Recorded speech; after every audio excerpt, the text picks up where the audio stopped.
উত্তর কোরিয়াকে পরমাণু মুক্ত করার মার্কিন প্রচেষ্টাকে অবাস্তব স্বপ্ন বলে উড়িয়ে দিয়েছেন কিম জং উনের বোন কিম ইও জং।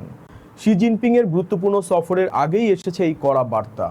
কেন নতুন করে উত্তেজনা বাড়ছে এবং আমেরিকার জন্য এটি কতটা বড় চ্যালেঞ্জ হয়ে উঠছে, জানুন প্রতিবেদনে।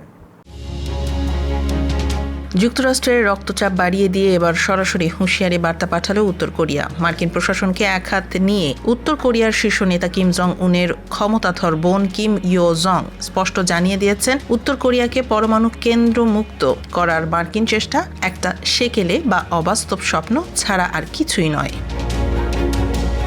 ঠিক এমন সময়ে এই কড়া বিবৃতি এলো যার পরের দিনই দীর্ঘ 7 বছর পর কোরিয়া সফরে যাচ্ছেন চীনা প্রেসিডেন্ট শি জিনপিং। গত মাসে বেইজিং সম্মেলনে প্রেসিডেন্ট ট্রাম্প ও শি জিনপিং উত্তর কোরিয়াকে পরমাণু মুক্ত করার বিষয়ে একমত হয়েছেন বলে মার্কিন প্রশাসন যে দাবি করেছিল তাকে সরাসরি ভুয়া তথ্য বলে উড়িয়ে দিয়েছেন কিমের বোন। উল্টো তিনি সাফ জানিয়ে দিয়েছেন, আত্মরক্ষার্থে উত্তর কোরিয়ার পরমাণু শক্তি বৃদ্ধি করা একটি অপরিবর্তনীয় এবং চূড়ান্ত সিদ্ধান্ত যা যে কোনো মূল্যে বাস্তবায়ন করা হবে। বাস্তবেও এই হুঙ্কারের প্রতিফলন দেখা গেছে। মাত্র একদিন আগে কিম জং উন নিজে একটি বিশাল মিসাইল কারখানা পরিদর্শন করেছেন এবং আগামী 5 বছরের মধ্যে দেশের মিসাইল উৎপাদন ক্ষমতা 2.5 গুণ বাড়ানোর নির্দেশ দিয়েছেন।